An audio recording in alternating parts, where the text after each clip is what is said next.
Alors, les idées clés de mon intervention ce matin, je dirais qu'elles sont d'abord la compréhension, c'est-à-dire une explication d'un certain nombre d'informations qui sont nécessaires pour pouvoir justement aborder ces questions de l'énergie et du sommeil d'une façon très objective. Ensuite, l'application.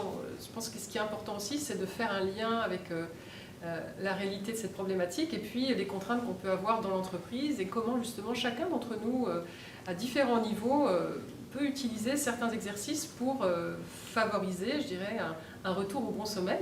Et puis en dernier, l'amélioration, parce que l'idée c'est toujours ça aussi, c'est à la fois de renforcer et puis de provoquer de l'amélioration, de la progression. Donc voilà, les trois clés étaient là aujourd'hui dans mon intervention, en tout cas c'est ce que j'avais comme objectif. Et pourquoi tu as accepté d'intervenir dans le cadre des parenthèses de l'EFH sur cette thème? Alors je trouve que c'est une démarche extrêmement intéressante parce que l'objectif est d'élargir les champs de vision qu'on peut avoir sur certaines thématiques. Cette thématique, bien sûr, moi, elle m'est chère, mais c'est une thématique qui est universelle. Donc, en ayant eu l'opportunité d'intervenir au sein de l'EFH sur cette thématique, j'ai partagé avec les clients de l'EFH un certain nombre de choses que je trouve extrêmement importantes et j'espère que ça leur sera utile ici et maintenant, mais aussi demain. Et par rapport à cette intervention, qu'est-ce que tu peux nous dire de cette intervention par rapport à une réaction, une question, quelque chose un peu au hasard qui t'a interpellé cette fois-ci?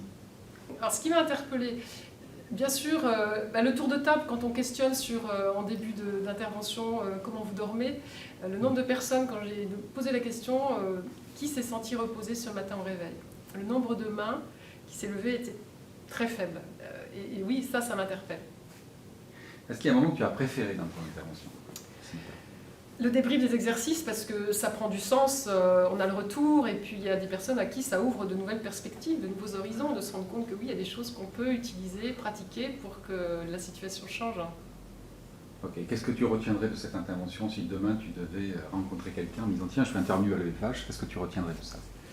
Un public très varié, très attentif, très bienveillant et un très bon moment.